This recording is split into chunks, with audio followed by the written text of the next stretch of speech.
Greetings, chess players. My name is Chris Torres. This is the Daily Chess Musings free online summer chess camp. And during this session, I'm going to play some chess games with you. But first, let me tell you a little bit more about our chess camp. It is free, it is open to everybody.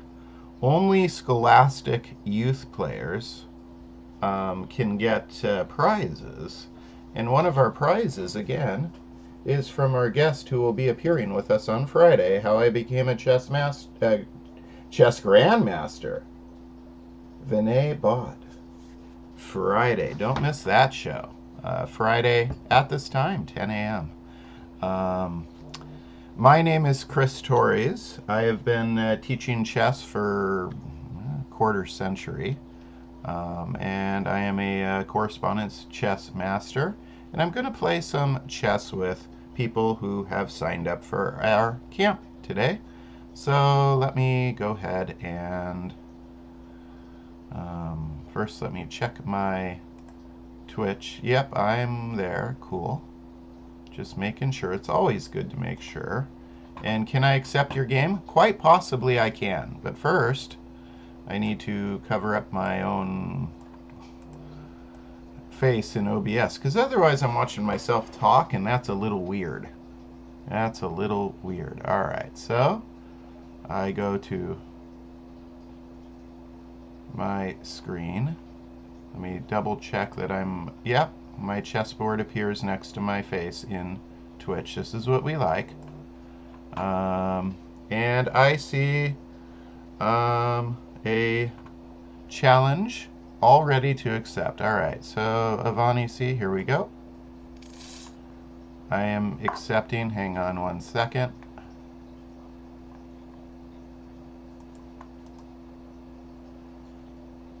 And we are good to go. So Avani starts with e4. It's a good move. I'll go ahead and play e5. Knight f3. Knight c6. So and then knight c3. It looks like we're going for a 4 knights opening, and I'll go ahead and play 4 knights. And we've got the Scotch variation, as opposed to the Spanish 4 knights, which Spanish 4 knights would have been bishop b5. So Scotch 4 knights, I go ahead and take. And then I like to bring this out and pin the knight on c3. So if you're watching the show, Avani, I recommend you go a little bit slower than you are. Take your time. We've got, plenty of time. And, well, if I take like this, I'm going to lose my right to castle. So I'm going to take with my b pawn. So right now, I have 2 pieces developed. My opponent just has 1. I do not have a pawn in the center, and my opponent has one. And my opponent defended their center pawn by moving Freddy, the f-pawn, up 1 square. That can be very dangerous. You want to try and avoid doing things like that if possible. Let's see. So right away I'm thinking about my opening goals. My 3 opening goals are pawn in the center, castle, unify rooks. Unify meaning they see each other. They're coordinated in the back rank.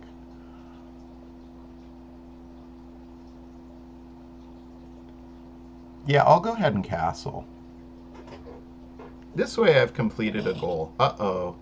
This is a good move. I said uh-oh for me, because now Avani's knight is no longer pinned. Maybe I should have taken that on my last move, to be honest, and just shattered their pawn structure, left them with double isolated and isolated pawn. Too late now. Too late now. Let's see.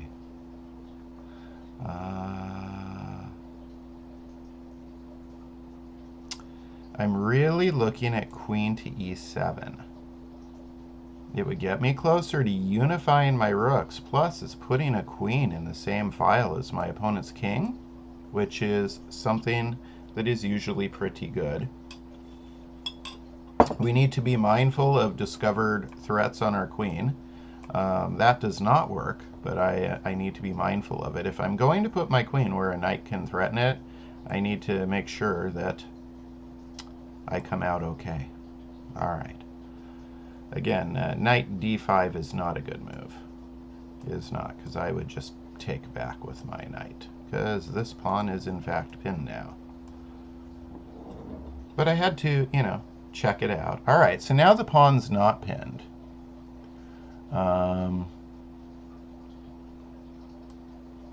But in fact, this is still not a good move, because I would take and say check. And check overrides a threat on a queen, right? You have to respond to check. Let's see. So Ivani's playing a good game of chess so far.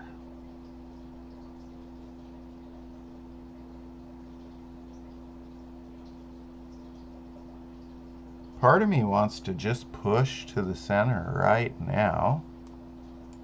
But if I push to the center, my opponent can return in kind and threaten my knight, and my knight would not have very many squares to go to. I do want to get this out, however. So I think instead of pushing to the center, I'm looking at just moving my d-pawn up one square to help control e5 and also create a diagonal for my bishop. I'm going to go ahead and do this.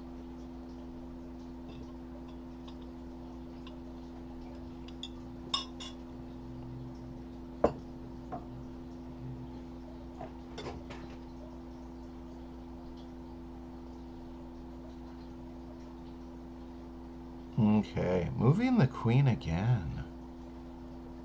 Interesting. All right. What is Ivani telling me? Ivani's telling me that they want to get this bishop out, f1 out, so they can castle, or at least just get the bishop out. And the queen was blocking it. It is also targeting this pawn. However, I have to wonder about my bishop out here on b4. Would it be better on c5 now, threatening the queen? Maybe. Maybe it would.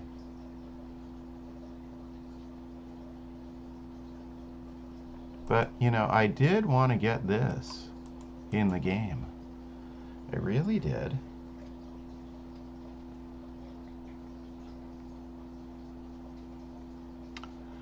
I'm going to get my bishop out. All right, so my rooks are unified. I've castled, but I do not have a pawn in the center. I'll take care of that next goal as soon as possible.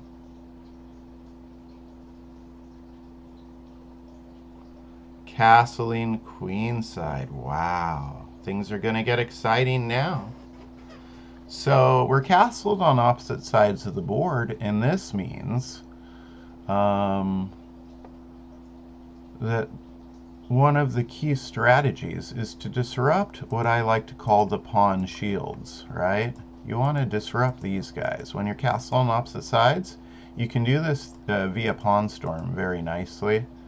But and my opponent, I'm thinking, is set up for a nice pawn storm. That f3 prepares g4, actually.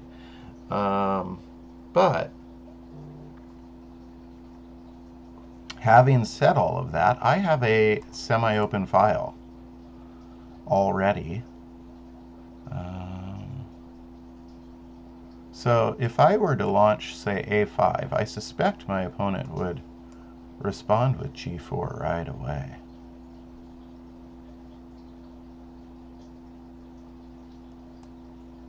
And their pawn storm is a little faster than mine, even though it starts a moment later, because they get to use it to attack a knight.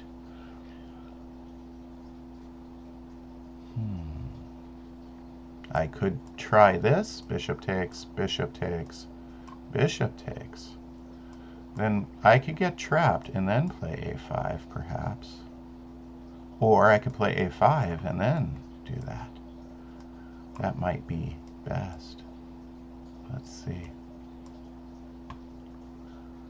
I'm going to go ahead and play a5.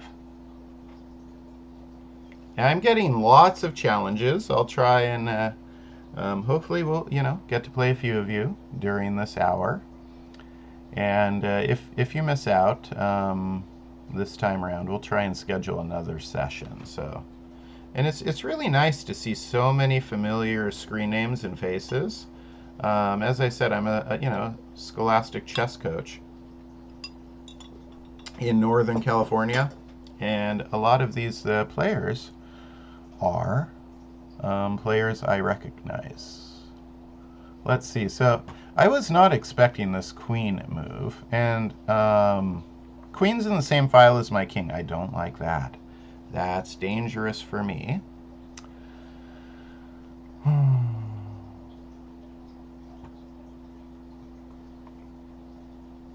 Now if I take the knight, this bishop takes back, and it's doubled up on f6, right? And you might say, well, why don't you, attack the queen? But if I start moving my pawn shield forward, I'm subtracting moves that it takes my opponent's pawn storm to reach my pawn shield. I don't want to do that either.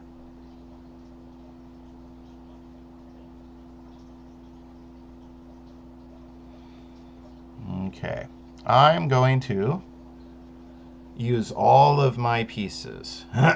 So I did not touch this rook, but it has more scope because I weaponized my isolated pawn.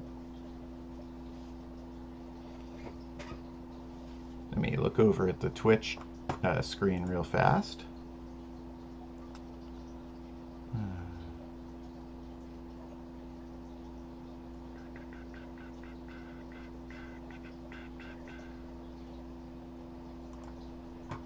And here comes f4. So my opponent is controlling more space than me, and that is trouble. It means their pieces have more good squares to maneuver from. Plus, these pawns are threatening things.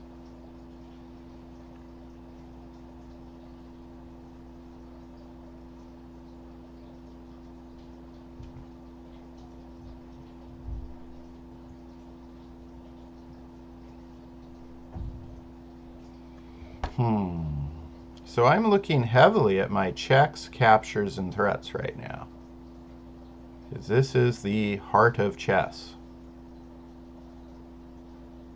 This is where we need to really do the big-time calculation.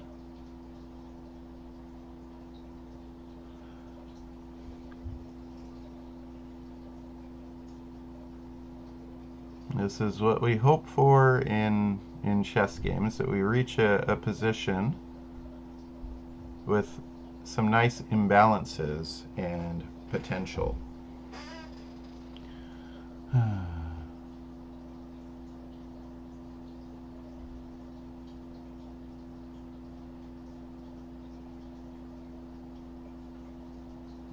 Checks, captures, and threats.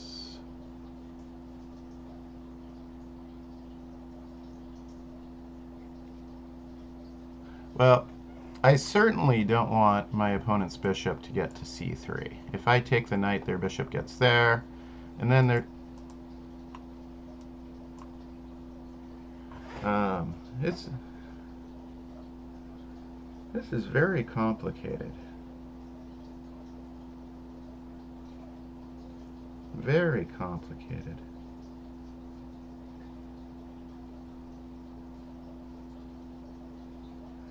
I mean, I could tell this queen to go away. I hate to move my pawns forward, but my pawn shield. But sometimes you have to. I'm also looking at this bishop a3 idea where I'm attacking this pawn twice. So I'm heavily looking at these two. This is why I'm oh, look at my clock ticking down. Both of these are good threatening moves.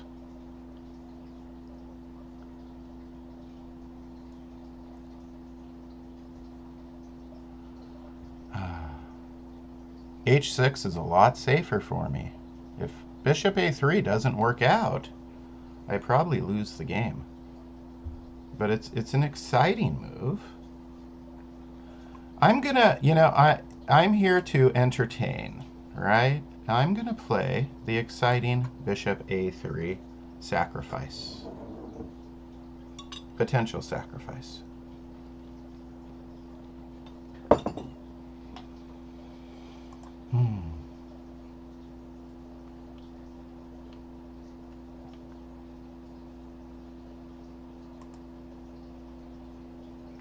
Wow.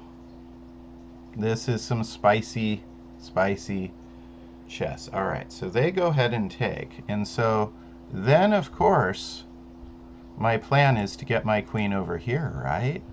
This is really, really spicy chess. So I'm probably going to move my d pawn to the center. So I'll get my third goal with a humongous threat.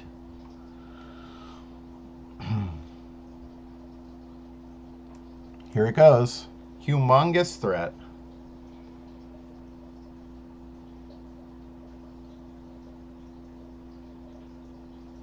I think we can feel the tension. This creates an escape square for the king, right? That's pretty good. That's pretty clever.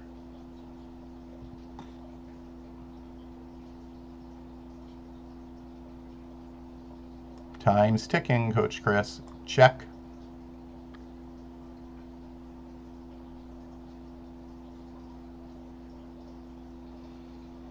I have infiltrated my opponent's camp.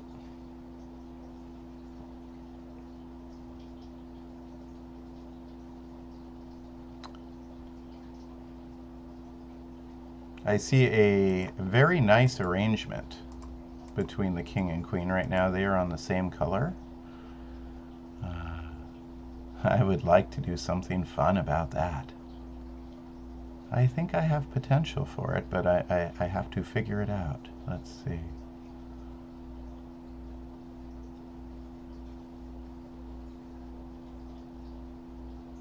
Like I said, this is the fun aspect. I think I'm just going to completely open up the board on my opponent and attack. I mean, I would love to play the knight fork the king and queen, but if I pin the knight first, then this rook can go there. Then I can do that. Check. Actually, that works, huh? It does.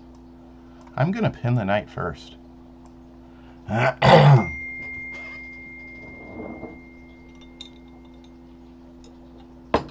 Notice how much time I have left versus how much time my opponent has left. And I wouldn't say I'm, a super fast calculator of chess variations, but I'm very experienced, right? All right, so this is a check, and this knight is pinned.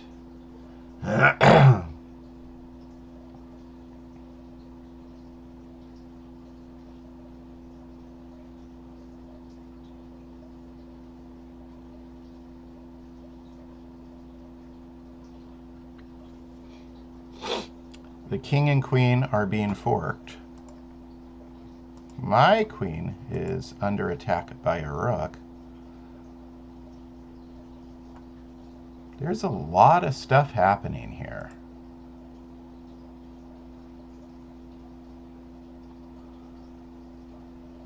And hello to everybody who's in Twitch. You can see I'm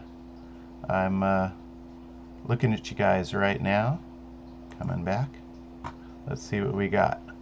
Oh, all right. So I could take the knight with check and then take the rook, or I could take the knight with my queen. But you know, going with force is the way to go. If you can do it, go with force. Boom. Go with the initiative. There's check.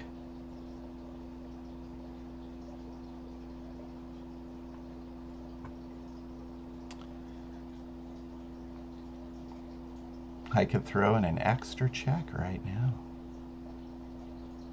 I think I will. I think I will. Okay, there's the extra check. The rook is still under attack.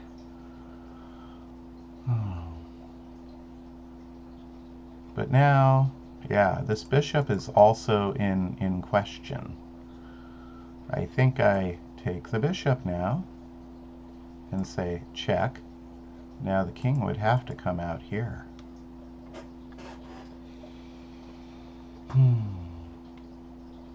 Before I take the rook, I want to like look around, see if I can trap a queen or deliver checkmate. That's what I'm doing right now. I'm looking at these two things. If I cannot do either of these, then yes, I will indeed. Yeah, you know, if I check here, there's ways of blocking, right? What if I attack the queen? Do I trap the queen? Nope, I do not, in fact. All right, so should I take the rook with my knight or a rook? I'm going to say taking with the rook looks better to me here because it pins this bishop, although it leaves this rook as a target. But I don't see anything over there that's going to target it. So I take here.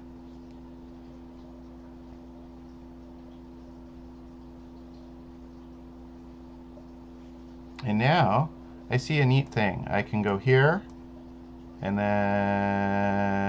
that teams up here, making use of the pin, right? So, yeah, I see some neat things.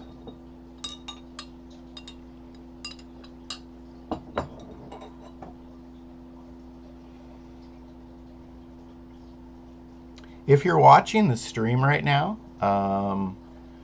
my name is Chris Torres. This is Daily Chess Musings, and this is our free online summer chess camp. It's not too late to join. You can join the free chess camp. It's free, and you might win a autographed copy of our guest on Friday. Our featured guest is Grandmaster Vinay Bhatt. Okay, so that was pinned, which means I can just win this rook. But I better be careful that I don't get victimized. I'll go ahead and win the rook. There's no checkmating me yet. These guys are on different colors. Now my rook is threatening to simply just take here. And that would be devastating. That would be a checkmate.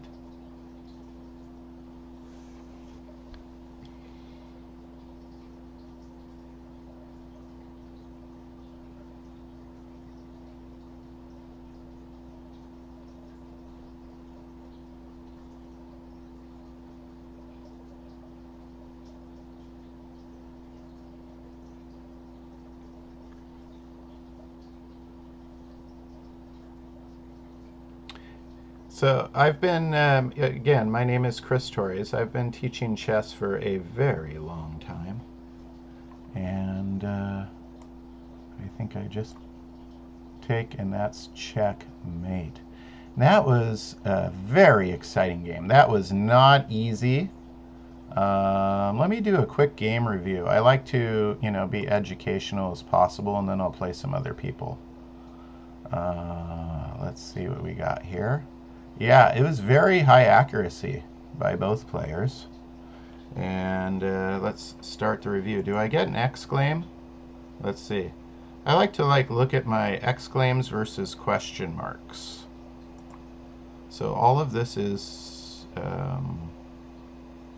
okay, and Seems like these extra queen moves hurt. I get a question mark exclaim. Bishop a3 is an inaccuracy. You're losing a bishop. So it's saying that my really cool bishop sack move here was actually inaccurate. That's interesting. And my opponent took, and what should they have done? Let's see. Ah. Yeah, and then let us continue the line. Yeah, I was going to attack the queen. Then I sack anyways.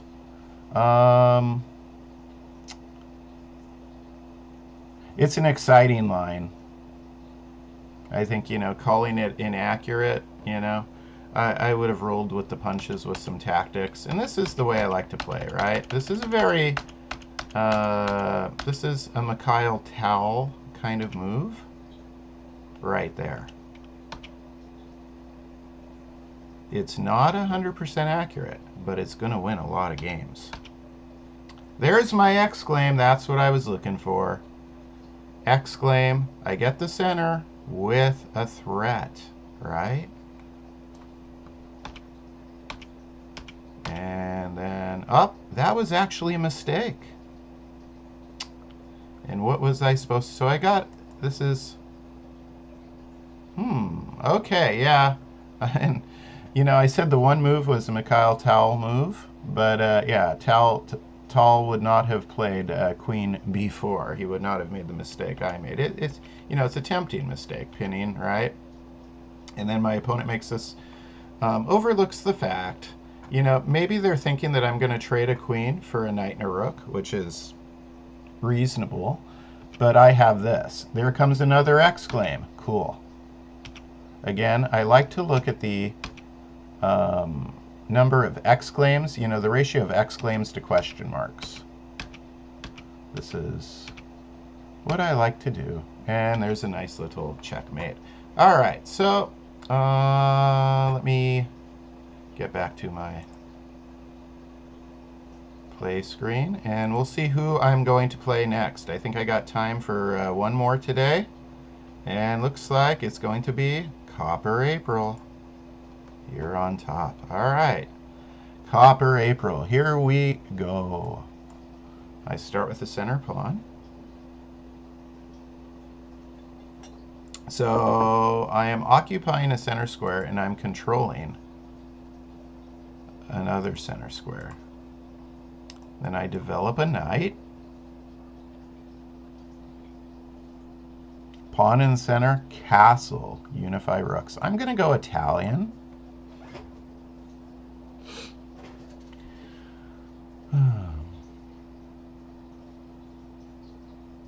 And, I'm going to do it. Should I be super naughty? Should I? Should I? Yeah. I'm going with the Jerome Gambit. Super naughty. I might lose this game. It's not sound, but you're going to see some cool tactics. All right, so I sack a bishop on f7, then I fork. Whoops, that's a funny aerial, Chris. Yep, and then they take.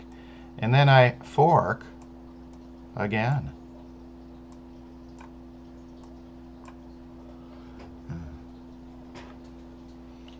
If I do play the Jerome Gambit, it's usually in a faster time control game. This, but, if it ends up going well, I'll send it to a friend of mine who writes the Jerome Gambit blog. What's his name again? Why am I not remembering his name? Ooh, that's the best move, too. That is the best move. And then what? I'm supposed to play f4, I believe. It's been a little while. I used to be an expert on this. But I haven't played it in a little while. Let's see. Jerome Gambit. Yeah, this game could end up on his blog as well. It's Rick Kennedy. I came up with it before before it showed it to me. Rick Kennedy owns, he does jeromegambit.blogspot.com.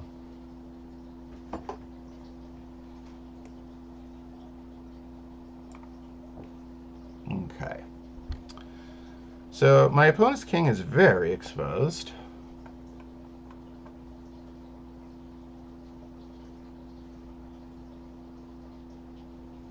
You can see that you do get an insane amount of pressure on your opponent in the Jerome Gambit. I could take now with a pawn and threaten a knight, or I could take with the queen and say check. But again, I like to continue with force, with initiative if possible. So I take there. And now check it out. My opponent's only up by 1 point. Remember, they were up big time. They're up by 4 there, right? Now they're up by 1, and now I'm up material. The Jerome Gambit.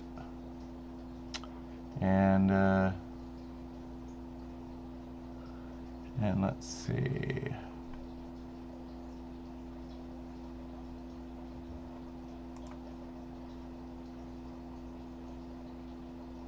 Why is my connection closed? I didn't log in with another. Oh, here we go. Never mind.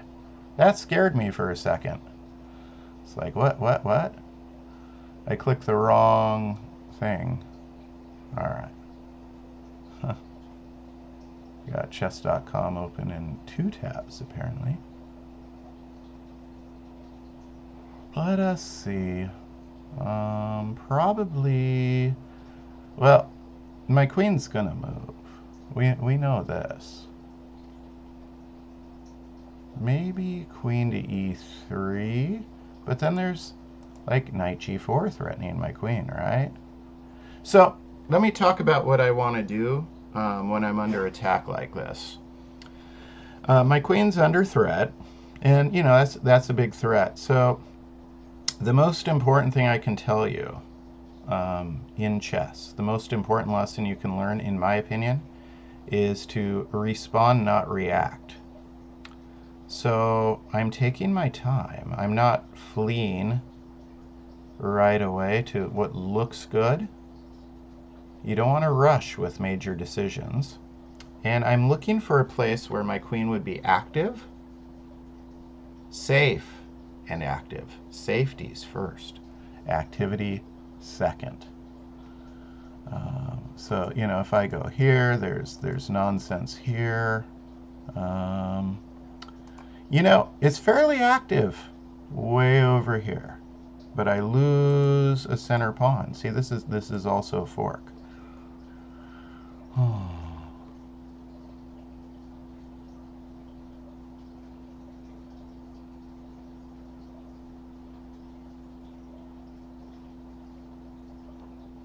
Queen c4, active,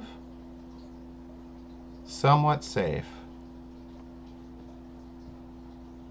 Queen a3 is very safe, very active, but I lose my center pawn.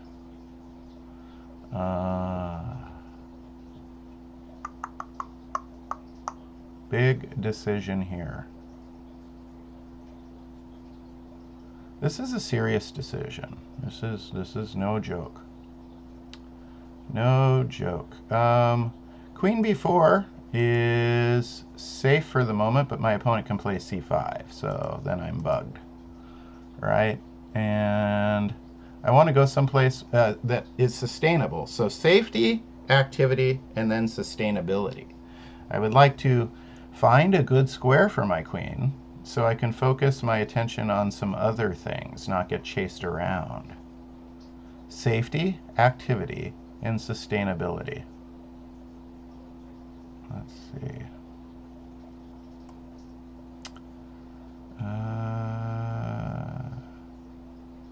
See, queen c4. Hang on. Queen c4 could be a problem because queen e7 puts pressure on this again and then is setting up bishop e6. So I'm thinking maybe I just give up this, allow them to take my center pawn if they want. This is the ticket. I'm going for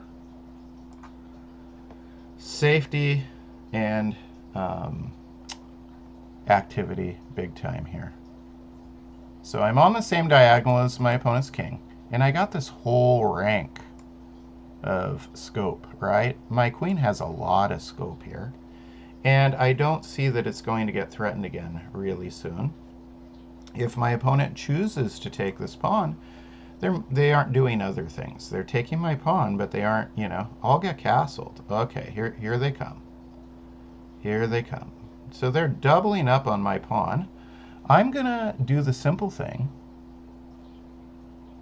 and just defend this pawn, sustain my center pawn, maintain my center pawn. That's the word I like to use.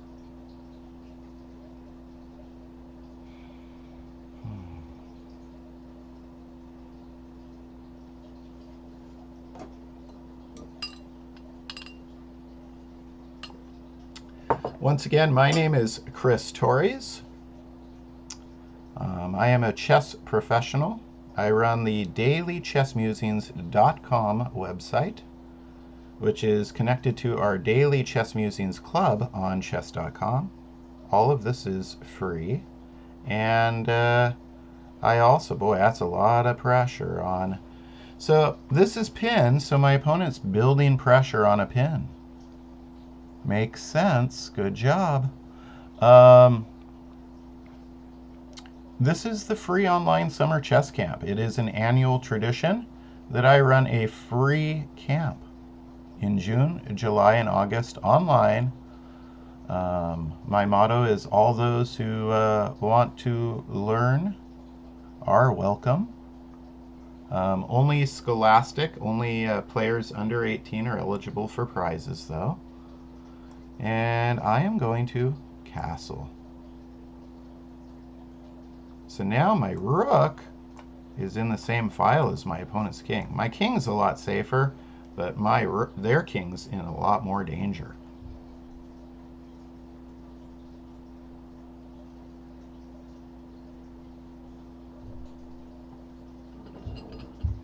And here's this, you know, the big pawn chains that I tend to get with a Jerome Gambit. I mean, you see this big kind of snake? I'm going to, you know, finish developing my pieces and start moving my snake forward. Let's see. So, do I want my knight to go here and here? Or do I want my knight to go there and then here or here? These are the questions. When I'm looking at knights, I'm usually thinking 1 or 2 spots ahead for that single piece. Other pieces, you don't do that as much with. I'd really like to have my knight here, because then it has access to that g5 square. So I'm going to go, well, you know, I could take the bishop. What am I thinking, right? It's a free bishop. There's no longer a pin. I mean, I think I should. I don't think it's a trap. I'll go ahead. I'm not taken for a moment, so I get the free bishop.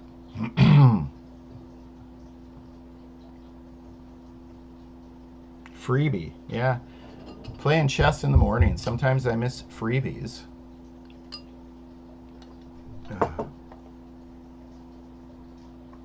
And, you know, it's a good example of forgetting to do the little things, right? The little things, capturing something free.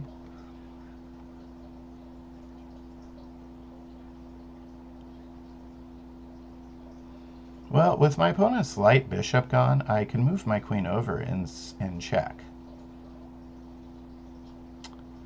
And I think that is a huge improvement just for the moment. It gives my queen a lot more scope. See, when I scooted this pawn forward, I took scope away from my queen. Now my queen has a lot more again. Uh-oh. Uh-oh. Yeah, you don't want to. Do I want to take with the pawn or the queen, though? probably the queen. Playing against, the Jerome Gambit is a little tricky. It really is. A lot of things are not where we're used to it, and so tactical mistakes can happen more frequently when pieces are not in the usual locations, when pawns are not. In the Jerome Gambit, things are very abnormally placed.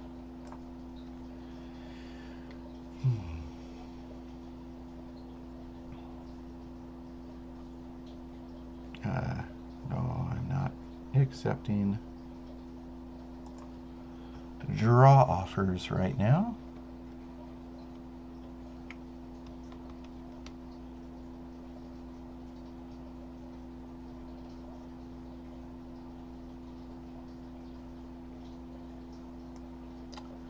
And if I take this, am I being too greedy? Maybe. Maybe I am.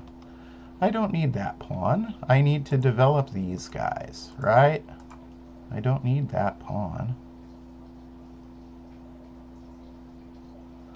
Although taking it does give my queen more scope to escape, but I would rather take it after I get my knight developed so that I don't allow a rook to come down here. There's no reason to. So I'm going to play knight c3. With the idea of then taking the pawn.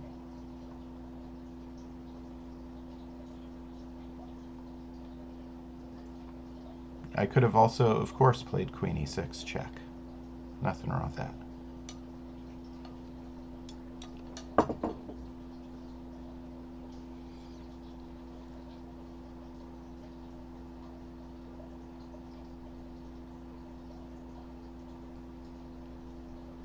At some point, not to say that the Jerome Gambit should be your main thing. It's not a sound opening, right?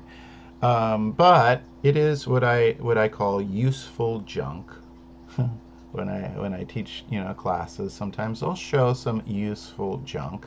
It's fun to look at useful junk. You'll win some games with it. Maybe I'll do a lesson on useful junk at some point soon.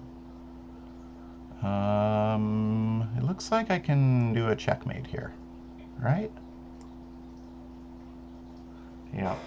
And that was, kind of a Jerome Gambit kind of game. Let me, again, I'm here to educate as well. So let me, it's giving me, a 76 accuracy. But I'm guessing it doesn't like some of my Jerome Gambit moves. Yeah, I get 2 question marks on the beginning of the Jerome Gambit, and as I should. I'm not saying that you should not. And where's my next key move button? There it is. No, that's new game. Duh. I'll just move ahead with the. All right. So right here is a big blunder. And it misses, quote, a great but hard to find move. And d6. Great but hard to find indeed. And we'll go ahead, I'll show you the variation. I know this variation because, like I said, I play Jerome Gambit. The king is still exposed, but I'm not going to get the second piece back. And yeah, I could have taken a free knight. I don't know why I played an intermediary move there, but I guess I did. It seems to me that I like, taking the extra move here for some reason, because I could end up getting the extra check there. And it's recommending knight takes e4 there, and then I defend, and then of course I take. And it's actually saying that's an interesting move. What? I mean, doesn't that just lose a queen? But it didn't give it a question mark. Interesting. I wonder what's going on here. Why is it... Why is it not giving queen e6? I mean, it looks like a very questionable move, doesn't it? But yet it says it's interesting. What? I mean, yeah, block.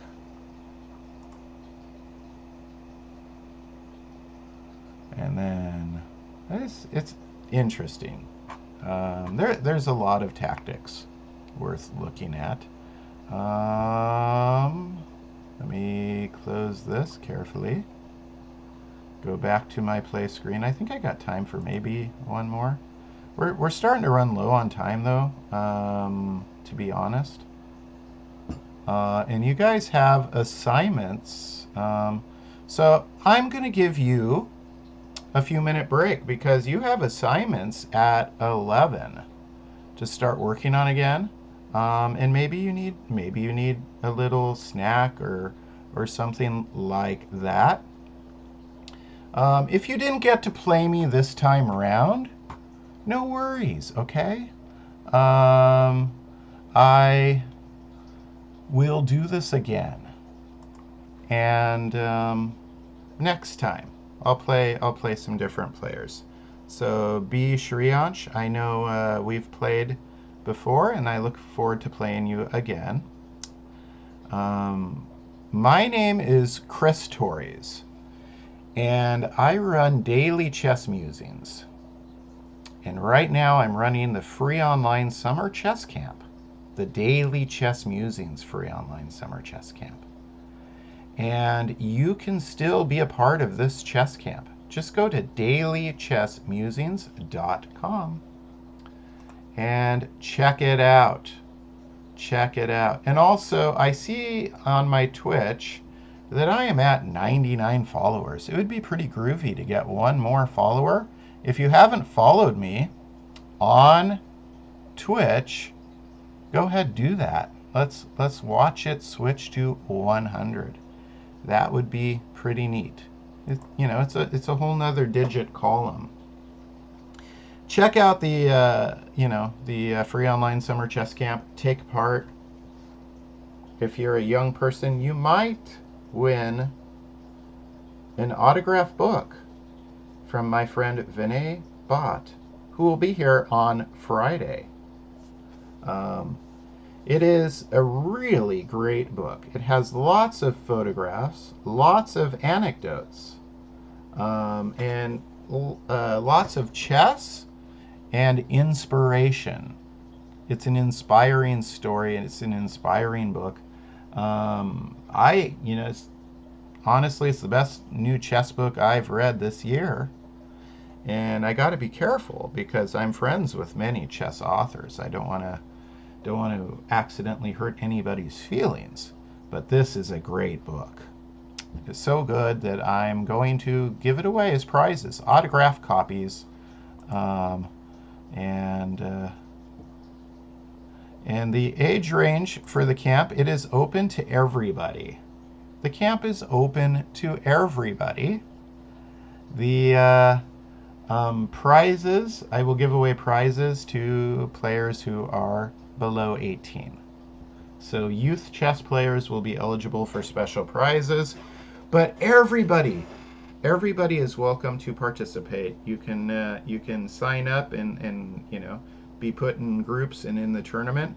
Speaking of the tournament, let me remind you, we will be having a tournament round today. When you see it on your schedule, you need to be a part of the Daily Chess Musings Club on chess.com. Otherwise, you can't play. And number 2, you need to actually join the tournament. Click the link, join the tournament. If something goes wrong, we run a I Missed My Round tournament a little bit later. But I would prefer that you play in the actual camp tournament so it's more fun for everyone. And yeah, I'm looking forward to the rest of camp. I had a lot of fun. I hope you did too. Take a little break and go to dailychessmusings.com. See what your next assignment is. I'll see everybody a little bit later. Bye.